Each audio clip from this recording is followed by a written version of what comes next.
மார்க்கத்திற்கு இஸ்லாம் என்ற பெயரை அவனே வைத்திருக்கிறான். இஸ்லாம் மனிதர்கள் சூட்டிய பெயர் அல்ல.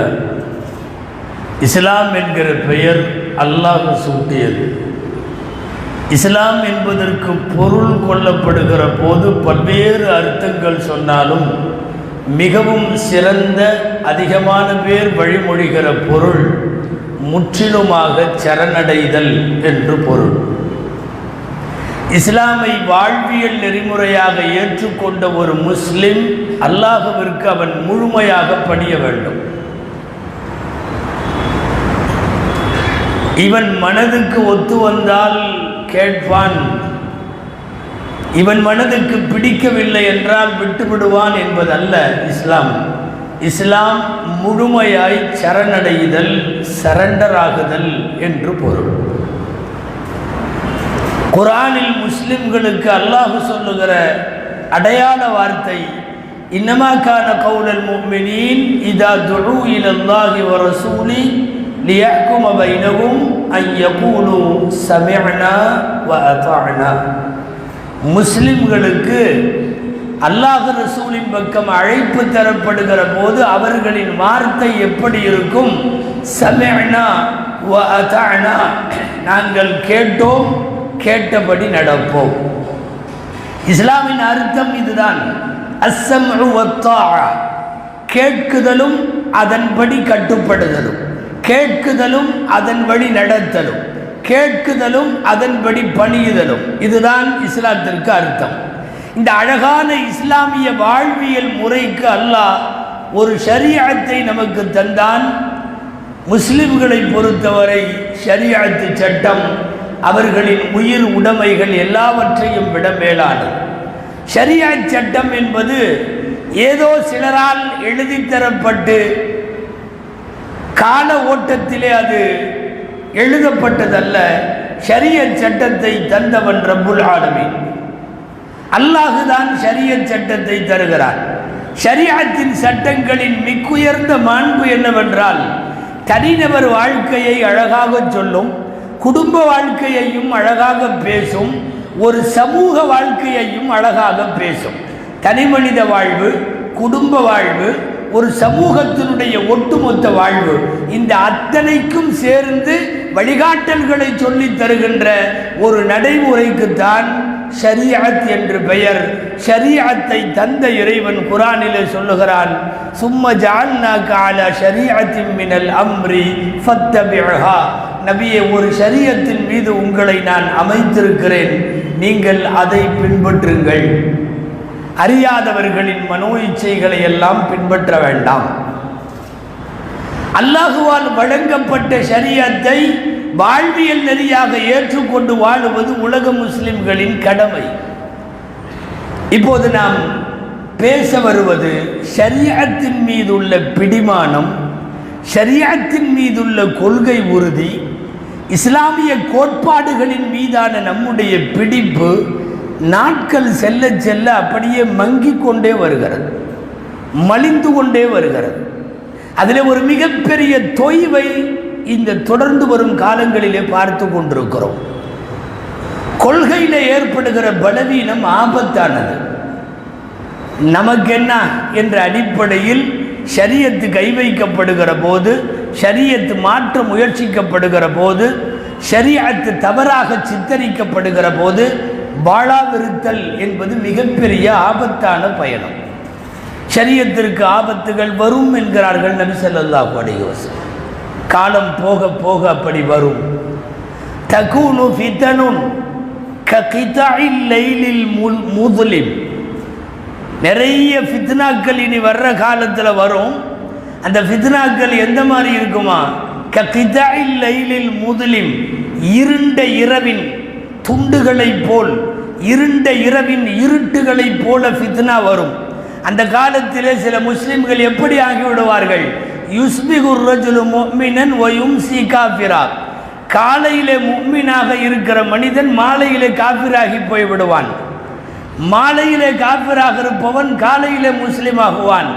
மாறிக்கொண்டே இருக்கும் என்று சொல்லிவிட்டு யபீஉ தீனஹு பிஅர்தின் மினத் துன்யா, உலக நோக்கங்களுக்காக தன் தீனை விற்கும் மக்கள் வந்து விடுவார்கள். உலக ஆதாயத்திற்காக தன்னுடைய மார்க்கத்தை, தான் சார்ந்திருக்கிற ஷரியத்தை, அவன் உயிரினும் மேலாக மதிக்க வேண்டிய கொள்கை கோட்பாடுகளை கூட தூக்கி எறிந்துவிடக்கூடிய அளவுக்கு ஃபித்னாக்கள் கால கொடூரத்திலே நின்று நிலவும் என்று பேசுகிறார்கள் நபி ஸல்லல்லாஹு அலைஹி வஸல்லம். இன்னைக்கு ஷரியத்து சட்டங்களுக்கு என்ன ஒரு தொய்வு வந்தாலும் கண்டுக்காமல் இருக்கிறதும், நமக்கு என்னன்னு போகிறதும், இதெல்லாம் விட்டுறதுல ஒன்றும் பெரிய பிரச்சனை இல்லை அப்படின்னு நினைக்கிறதும், இந்த மாதிரி மனோபாவத்தில் சமீபத்துக்கு காலமாக முஸ்லிம்கள்.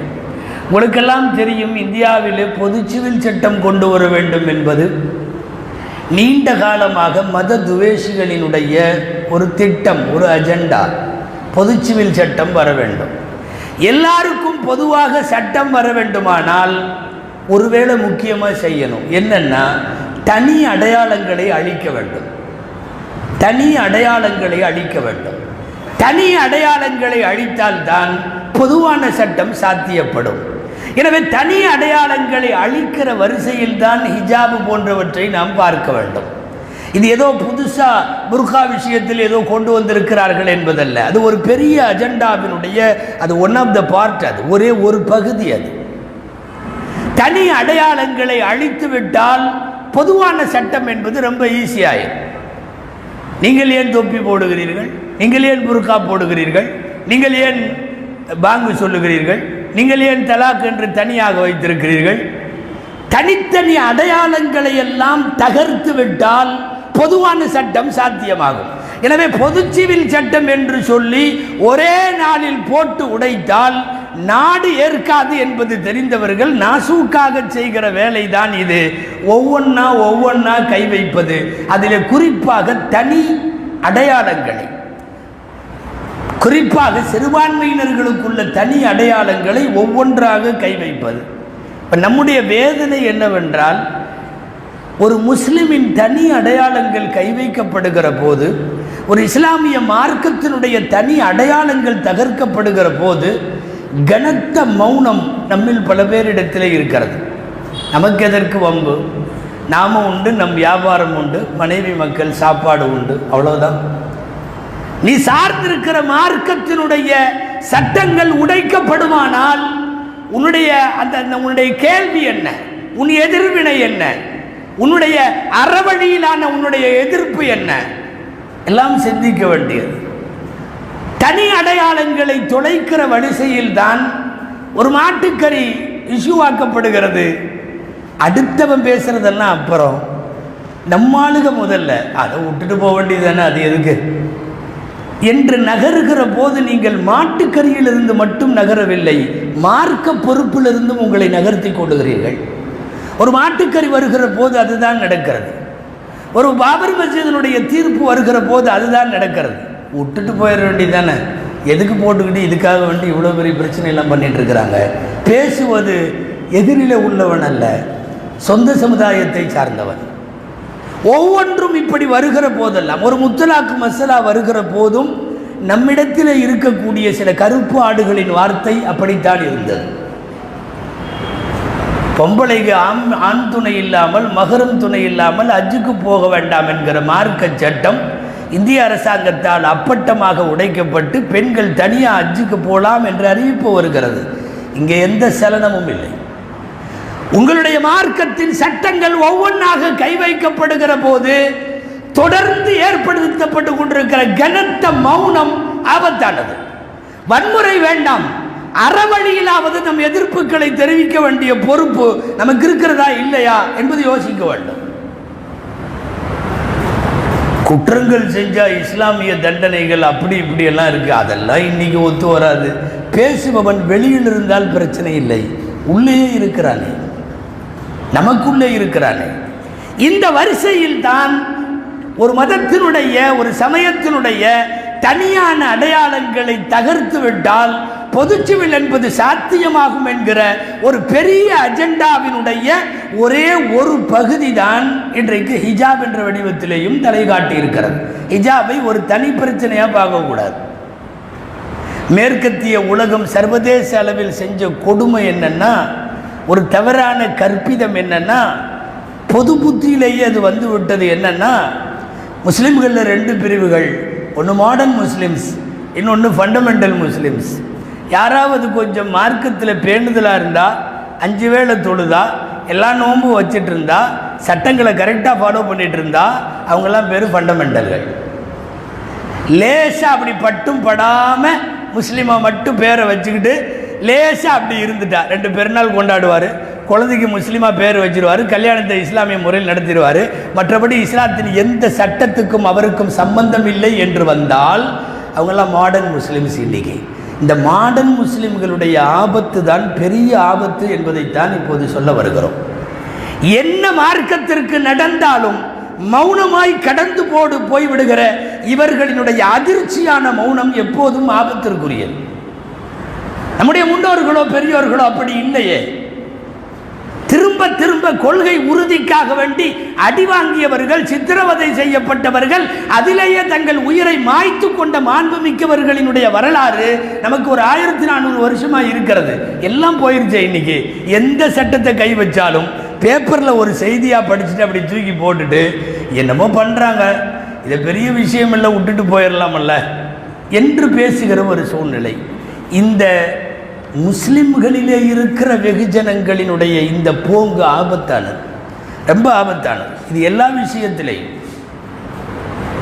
ஒரு சஹாபி ஹபீப் இப்னு ஸைத் ரலியல்லாஹு அன்ஹு, அவர்கிட்ட போலி நபியாக ரசூலுல்லாவுடைய காலத்திலேயே வந்தவன் ஒருத்தன், அவனுக்கு பேர் முசைலமா. அவன் அவரை கூப்பிட்டு உட்கார வச்சு கையில் ஆயுதத்தை வைத்து கொண்டு சபையோருக்கு முன்னால் கொலை செய்ய போகிறான். சந்தேகமே இல்லை. கண்டதுண்டமாக வெட்ட போகிறான். சந்தேகமே இல்லை. கேட்கிறான் அவரிடம், அத்த ஷஹது வண்ண முஹம்மதன் ரசூலுல்லா, முஹம்மது ஸல்லல்லாஹு அலைஹி வஸல்லம் அல்லாஹ்வுடைய தூதர்னு நீ உறுதியாக இருக்கியா? காலநாள், ஆமாம். திரும்ப கேட்டான், அத்தஷது அன்னி ரசூலுல்லா, நானும் அல்லாஹ்வுடைய தூதர் தான் உன்னால் ஏற்றுக்க முடியுமா என்று கேட்டார்.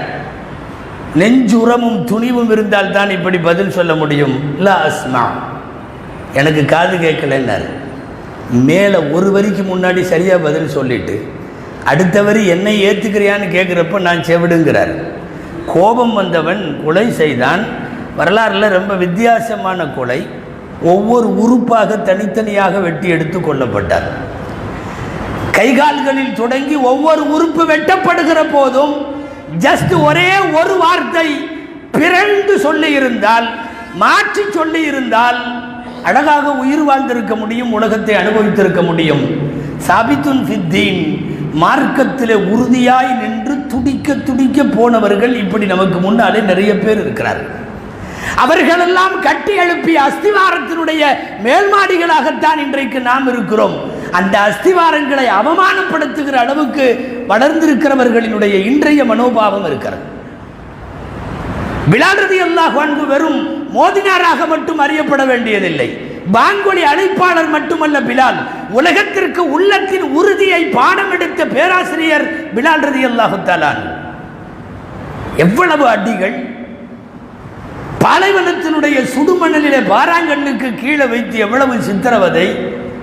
அந்த சித்திரவதைக்கு இடையில வார்த்தைகளில் கொஞ்சம் மலினமாவது வரலாமல்ல, வார்த்தையில் கொஞ்சம் தொய்வாவது வரலாமல்ல.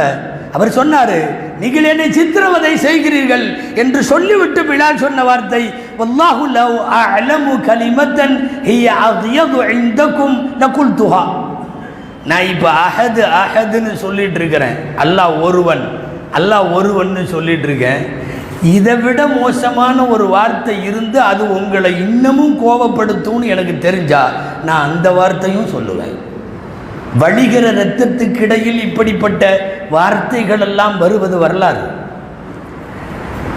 தாங்கள் சார்ந்திருக்கிற மார்க்கம் சார்ந்த கொள்கை கோட்பாடுகளுக்காக வேண்டி இப்படியெல்லாம் உயிர் நீத்தவர்கள் அல்லது சித்திரவதைகளை அனுபவித்தவர்கள். கிறிஸ்தவ மன்னர்கள்லாம் அங்கே நிற்கிறாங்க, நல்ல ஆளுகள்லாம். நீங்கள் கிழிஞ்ச ட்ரெஸ் போட்டிருக்கீங்க, கொஞ்சம் நல்லா ட்ரெஸ் போட்டுக்குங்கன்னு சொன்னாங்க. உமர் ரலியல்லாஹு பெருசாக ஒன்றும் ஈமானையெல்லாம் விட சொல்லலை. உங்கள் பாணியை கொஞ்சம் மாற்றிங்க, நல்லா டிப்டாப்பாக ஒரு ட்ரெஸ் போட்டு போகலாமேன்னாங்க. அஅஸ்ஸனல்லாஹு பில் இஸ்லாம். உமர் சொன்ன வார்த்தை. உமர் ரலியல்லாஹு தான் அப்படி சொன்னப்போ சொன்னாங்க, அல்லாஹ் எனக்கு இஸ்லாம் என்கிற கண்ணியத்தை வழங்கியிருக்கான ஒழிய அவனுங்களுக்காகவெல்லாம் நான் ட்ரெஸ்ஸை என்ன மாதிரி நான் மாறிக்க முடியாது. இன்றைக்கு ஹிஜாபையே கலட்டி போடுவதற்கும் கூட எங்களுடைய படிப்பு பட்டம் எங்களுடைய வேலை வாய்ப்புன்னு சொல்லி மார்க்கத்தினுடைய ஹிஜாபை கை வைக்கிற போது கூட மௌனிகளாக இருப்பவர்கள்ட்ட உமர் ரலியல்லாஹு அன்ஹு மாற்ற மறுத்த சட்டையை சொல்லி எப்படி புரிய வைப்பது?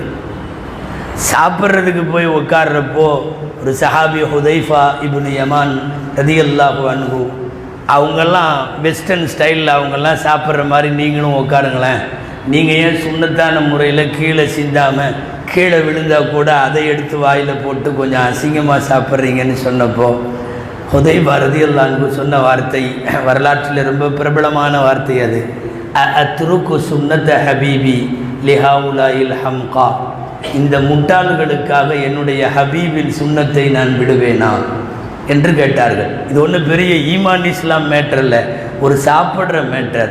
சாப்பிட்றதுல நபி வழின்னு ஒன்று இருக்குது, அவன் எப்படியோ சாப்பிடலாம், அவனுக்காக என்னுடைய நபி வழியை நான் எப்படி விட்டு கொடுப்பேன் என்று கேட்ட ஹுதைஃபாவின் வீரியமான வார்த்தைகள் இன்றைக்கு ஹிஜாபையும் கலற்ற துணிகிற முஸ்லிம் சமுதாயத்திற்கு பாடம்.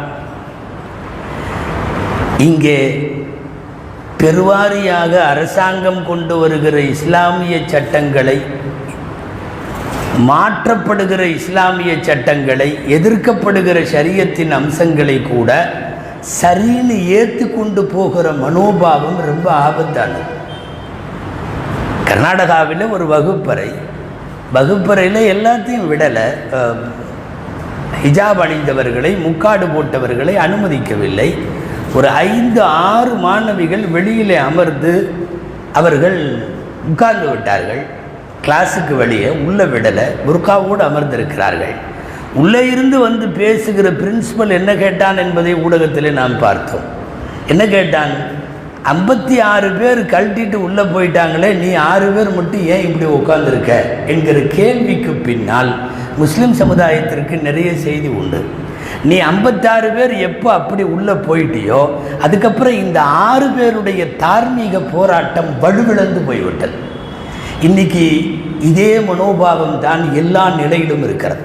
ஒரு பாபர் மஸ்ஜித் ஆனாலும், ஒரு மாட்டுக்கரை விவகாரமானாலும், அல்லது என்ன பிரச்சனையானாலும் ஒரு பெரும் பகுதி இதுவெல்லாம் கண்டுகொள்ள தேவையில்லை, தூக்கி வீசுங்கள் என்று அவர்களுடைய உலகம், அவர்கள் துனியா, அவர்கள் வேலை, அவர்களின் சம்பளம் என்று அவர்கள் ஏற்றுக்கொள்ளுகிற அந்த மனோபாவம் தான் போராட்ட குணத்திலே இருக்கிற பல பேருக்கு மிகப்பெரிய பின்னடைவை தருகிறது என்பதை இங்கே யோசிக்க வேண்டும்.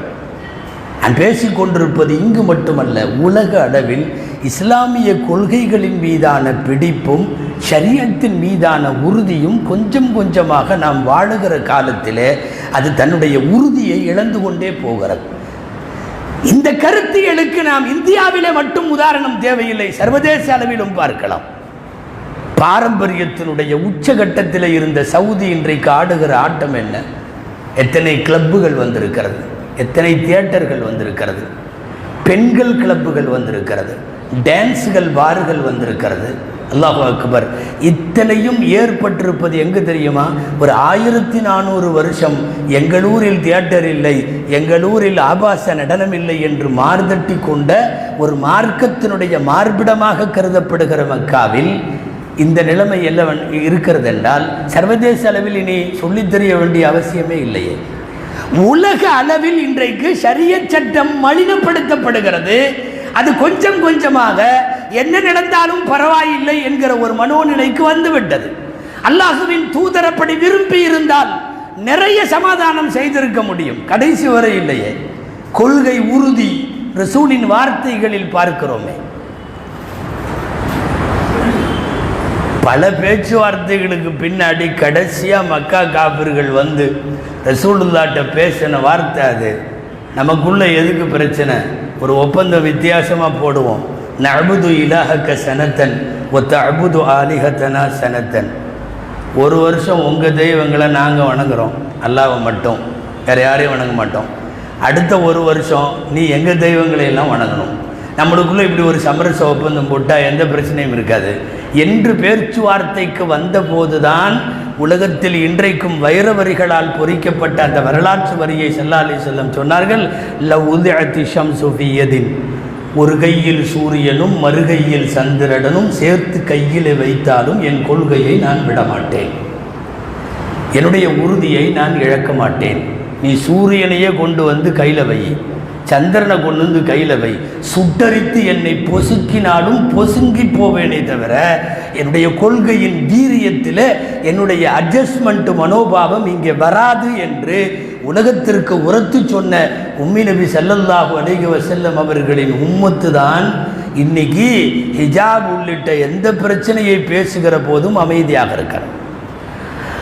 ஆளக்கூடியவர்கள் மார்க்க சட்டங்களுக்கு எதிர்ப்பாக இருந்தாலும் அவர்களுக்கு கீழேயும் நம்முடைய கொள்கை உறுதியை தெரிவிக்க முடியும். வன்முறைகளால் அல்ல, அது வேண்டாம், அது நமக்கு உடன்பாடும் அல்ல. அறவழி போராட்டத்தின் மூலம் தெரிவிக்கலாமே. சொன்னார்கள் அல்லவா, முடிந்தவன் கையால் தடுக்கட்டும், முடியாதவன் நாவிலே தடுக்கட்டும், ஒன்றும் முடியாதவன் தன் உள்ளத்தினாலாவது வெறுத்து ஒதுக்கட்டும், அது ஈமானின் கடைசி பகுதி என்றார்களே நபி ஸல்லல்லாஹு அலைஹி வஸல்லம். ஒரு மாபெரும் ஃபிரௌனுடைய கொள்கைக்கு கீழே வீட்டில் இருந்த மனைவி, புருஷன் இப்படி இருந்தும் கூட மாற்று கருத்தில் கடைசி வரை ஒரு மனைவியால் பயணிக்க முடிந்ததா இல்லையா? ஒரு இப்ராஹிமின் தந்தை ஆசர் ஊர் தலைவராய் வழிகாட்டின் தலைவராய் இருந்த போது பெத்த தகப்பனே அப்படி இருந்தாலும் மகனாகிய நான் என் கொள்கையில உறுதியாக இருப்பேன் என்று ஒரு இப்ராஹிமால் சொல்ல முடிந்ததா இல்லையா? இந்த உம்மத்தில் எங்கு போனார்கள் அந்த ஆசியாக்களும் அந்த இப்ராஹிம்களும்? நாளுக்கு நாள் உலக அளவில் ஷரியத் சட்டம் தன்னுடைய தன்மையில இருந்து நீர்த்து போக ஆரம்பிக்கிற போது அந்த நீர்த்து போகிற அந்த இளகுதல் தன்மையோடு சேர்ந்து இன்னைக்கு சேர்ந்து கொள்ளுகிற தன்னை பெரிய முஸ்லிம் சமுதாயத்தில் அறிவுஜீவிகளாக நினைச்சிட்டு இருக்கிற நிறைய பேர் இந்த மாதிரி விஷயத்தையெல்லாம் அப்படி கண்டுக்காம போறான். ஏற்கனவே இந்தியாவினுடைய நிறைய நீதிமன்றத்தில் இருக்குது பாங்கு சொல்லுவதற்கு தடை கேட்டு. ஒரு ஹிஜாபு போனால் அடுத்து பாங்கு தடை வரும். தெளிவாக மனு கொடுத்தவன் அதில் போட்டிருக்கிறான். கடிகாரம் இல்லாத காலத்தில் உறக்க கூவி அழைத்தார்கள். இன்றைக்கு கடிகாரம் இருக்கிற காலத்தில் டைமை பார்த்து பள்ளிவாசலுக்கு வர வேண்டியதான எதற்கு பாங்கு சொல்லுகிறார்கள் என்கிற கேள்வியோடு நீதிமன்றத்தில் நிலுவையில் இருக்கிறது. நீங்கள் ஒவ்வொன்றாக மௌனம் காக்கிற போது மாட்டுக்கறி வந்தது போல், முத்தலாக்கு வந்தது போல், பாபரி மஸ்ஜித் வந்தது போல், ஹிஜாபும் இப்போது வந்திருப்பது போல் அடுத்து பாங்கும் வரும். நான் ஆரம்பத்தில் சொன்னதை சொல்லுகிறேன், தனி அடையாளங்களை அப்புறப்படுத்திட்டா பொதுச்சிவில் சட்டம் ஈஸியாகிவிடும். அந்த தனி அடையாளங்களை அப்புறப்படுத்துகிற வரிசையில் அடுத்தும் அவர்களின் அஜெண்டாவில் பாங்கு உட்பட எல்லாம் இருக்கிறது. இனி சொல்லவே வேணாம், தொப்பியெல்லாம் வந்துச்சுன்னா ஏற்கனவே இங்கே 20-30% பேர் அதில் தான் இருக்கிறாங்க. ஆமாம், தொப்பி தேவையில்லை, அப்படி ஒரு தனி அடையாளம் தொப்பியோ தலைப்பாகையோ எதுவும் தேவையில்லை, தூக்கி வீச நாங்கள் தயார் என்று அவன் சொல்றதுக்கு முன்னாடியே கையெழுத்து போட இங்கே நம்மில் பல பேர் தயார். மொத்தத்தில் எந்த ஒரு நாட்டிலேயும் அந்த நாட்டில் இருக்கிற சிறுபான்மையினரை முழுமையாக அவர்களுடைய மார்க்கத்தில் நீர்த்து போக செய்ய வேண்டுமானால் முதல்ல அவங்க தனி அடையாளங்களை ஒழிக்க வேண்டும். இங்கே அரை நாத்திகர்களாக நல்லா பாதுகாக்க வேண்டும். வாழுகிற நிறைய பேர் பெயரளவு முஸ்லிம்கள். அவனுக்கு பெயர் முஸ்லீமாக வைத்திருக்கிறான். அவன் பிள்ளைகளுக்கு இஸ்லாமிய பெயர். அவன் கல்யாணம் மௌத்தெல்லாம் இஸ்லாமிய நெறிப்படி நடக்கும். மற்றபடி இஸ்லாமிய கோட்பாடுகளுக்கும் அவனுக்கும் சம்பந்தமே இல்லை. சொல்லப்போனால் கோட்பாடுகளோடு வாழுபவர்களை கேலி செய்கிற ஈனப்பிறவிகளாகவே இவர்கள் இருக்கிறார்கள். அரை நாத்திகத்தில் இன்றைக்கு நிறைய பேர். இன்னைக்கு சோசியல் மீடியாக்களுடைய வளர்ச்சி, ஃபேஸ்புக், வாட்ஸ்அப் மாதிரி, இன்ஸ்டாகிராம் மாதிரி எல்லாம் வந்த மாதிரி இன்றைக்கி கிளப் ஹவுஸில் விவாதம் செய்கிறார்கள். அதிர்ச்சியாக இருக்கும். நீங்கள் கேட்டால் சில கிளப் ஹவுஸுகளுடைய விவாதங்களில் இஸ்லாமிய சட்டங்களை வைத்துக்கொண்டு முஸ்லிம்களாக இருப்பவர்கள் பேசுகிறார். இது அவ்வளவா ஒத்து வரல, இதெல்லாம் இன்றைக்கி தேவையில்லை, இதெல்லாம் எடுத்துடலாமல்ல, வேறு மாதிரி ஒரு பழைய எகிப்தின் வரலாறுக்கு, மிஸ்ரின் வரலாறுக்கு அல்லது ஐரோப்பிய கண்டத்தினுடைய சமாச்சாரங்களுக்கு போகிறார்களோ என்கிற எண்ணம் ஏற்படுகிறது. முஸ்லிம்களிடையில் மார்க்கப்பற்று இல்லாத சில அரைகுறைகளால் ஏற்படுகிற ஆபத்து. இந்த அரைகுறைகளை பார்த்துத்தான் அல் குர்ஆன் அழகாக ஒரு வசனம் சொல்லுகிறது, உதுகுலு ஃபிஸ்ஸில்மி காஃபா, இஸ்லாத்துக்குள்ள தயவு செஞ்சு முழுமையாக வா. இந்த வெளியில் ஒரு காலு, இங்கே ஒரு காலு, அப்படியும் ஒன்று இப்படியும் ஒன்று, நாங்கள் இதிலையெல்லாம் ஏற்றுக்கிறோம் அதிலெல்லாம் ஏற்றுக்க மாட்டோம், அரசாங்கம் சொன்னால் இதையெல்லாம் நாங்கள் விட்டு கொடுக்க தயார், நாங்கள் இதை மட்டும் பண்ணிக்கிறோம்.